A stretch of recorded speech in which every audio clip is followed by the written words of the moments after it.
Oh, quelle belle intro! Salut les amis! On se retrouve aujourd'hui pour une nouvelle vidéo. Et comme vous l'avez vu, nous testons aujourd'hui la Vulcan S en full. Allez, c'est parti!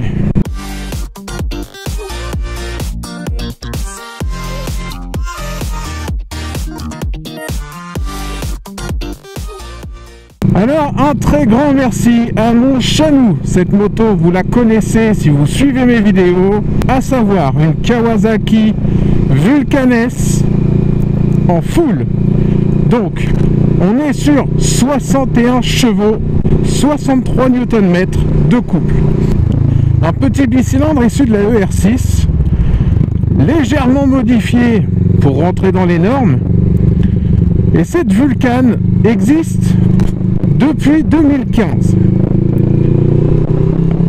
Aujourd'hui, elle est toujours au catalogue de Kawasaki. Écoutez-moi ça. Oh là là, le son. Ce moteur, il a du caractère. Il a une vraie sonorité. Il a une identité. Après, selon ce que vous lui mettez en silencieux, il aura une sonorité différente. Donc la Vulcan S, il faut rappeler quand même que c'est le seul cruiser du marché à un prix accessible. Là, nous sommes quand même sur un tarif correct qui correspond très bien au segment du marché mid-size.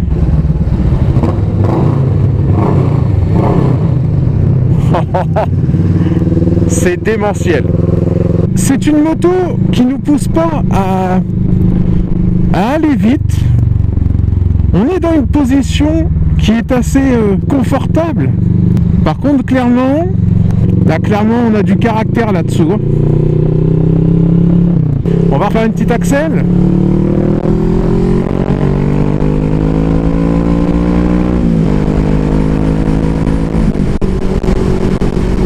Ah, c'est détonnant. C'est un truc de dingue. Comme ça pousse. Oh là là là là.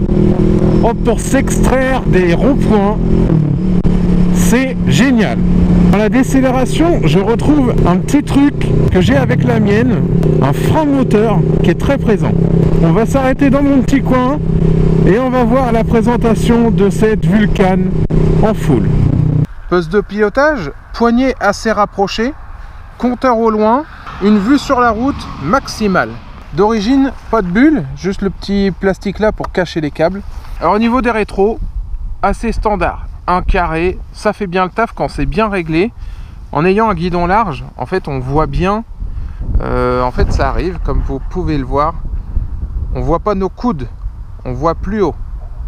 Et du coup on voit très bien ce qui se passe au loin. Au niveau des commodos, Kawasaki classique, hein, le klaxon, les clignotants, warning et les phares. Le démarreur et le coupe-circuit. L'embrayage et le frein sont réglables. Et là, nous avons le compteur. Compte-tour à aiguille, les clignotants de chaque côté, le neutre, les pleins phares. Et ensuite, en digital, nous avons l'heure, la vitesse, le carburant, le compteur kilométrique, le trip A, le trip B, la consommation instantanée, la moyenne de consommation, et enfin, le nombre de kilomètres qu'il nous reste à parcourir. Le voyant d'ABS, le voyant de diagnostic moteur de l'autre côté. Quelque chose change sur les modèles à partir de 2018, si je ne m'abuse. C'est l'apparition de l'indicateur du rapport engagé, qui n'existe pas sur cette version de Vulcan S. Concernant les pieds, on le voit bien quand je m'assois, que mes jambes sont en avant. Nous sommes donc sur un bicylindre parallèle 649 cm3 qui développe 61 chevaux et 63 Nm de couple. Disponible dès les bas régimes, donc c'est là sa force, c'est excellent. Au niveau des étriers avant, on est sur un simple disque double piston et un simple disque simple piston à l'arrière. L'amortisseur déporté quasi horizontal avec cette position de réglage. En précharge, c'est un amortisseur qui est assez souple, ça va avec le style de la moto, ça la rend très confortable. Fourche simple à l'avant, assez souple aussi, Au niveau du feu avant, un bloc, une H4, une petite veilleuse là-haut, les clignotants déportés de chaque côté, et pareil à l'arrière. Concernant la selle, c'est une double selle. Ça se voit pas au premier coup d'œil, mais c'est une double selle. Alors la selle conducteur, voilà, bien creusée, avec le petit relevé ici, moelleuse. Vous accélérez très fort, vous êtes retenu là. La selle passager un peu plus ferme, légèrement arrondie, et cette dernière s'enlève à l'aide de la vis juste derrière. Ça donne un truc assez sympa. En parlant de la selle, la hauteur. On est à 705 mm de hauteur. Concernant le poids de cette moto, 229 kg. Ceux qui veulent installer une prise pour gants chauffants, une prise USB, il existe une prise accessoire là derrière. Néanmoins, il faut acheter un petit relais qui coûte une quinzaine d'euros de mémoire et qui s'installe derrière la plaque grise. La taille des pneus, je vais vous la donner parce que ce n'est pas une taille de pneu standard. En 160-77 et 120-70-18 à l'avant.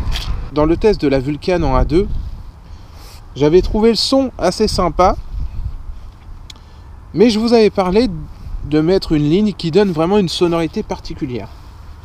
Mon Chanou a fait le choix d'une ligne complète Delkevik dans ce style un peu chrome d'origine pour moins de 500 €.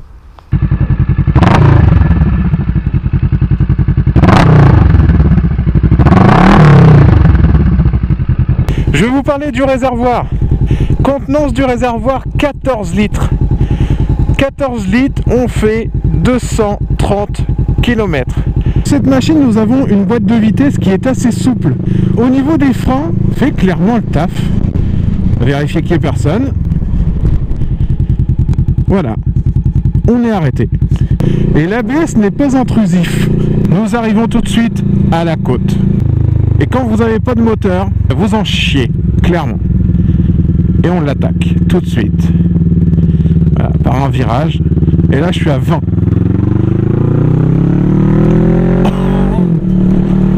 Et ça monte tout seul.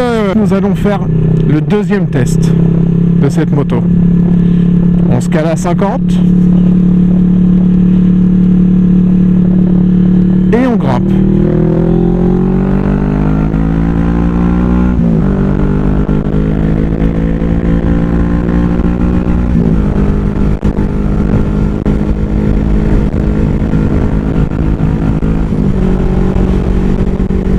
Et ça grimpe tout seul. Il n'y a pas besoin de la pousser. Tout ceci a un prix. Le noir satiné est à 7649 € et les couleurs spéciales sont à 7849 €.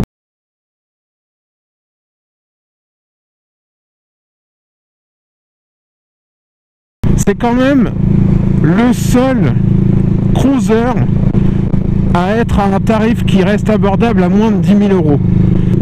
J'espère que cette vidéo, vous l'avez appréciée. Si vous avez encore des doutes, n'en ayez plus les gars. N'oubliez pas de liker et surtout partager cette vidéo si elle vous a plu. Et quant à moi, je vous retrouve très bientôt pour une nouvelle vidéo. Allez, see you soon les amis.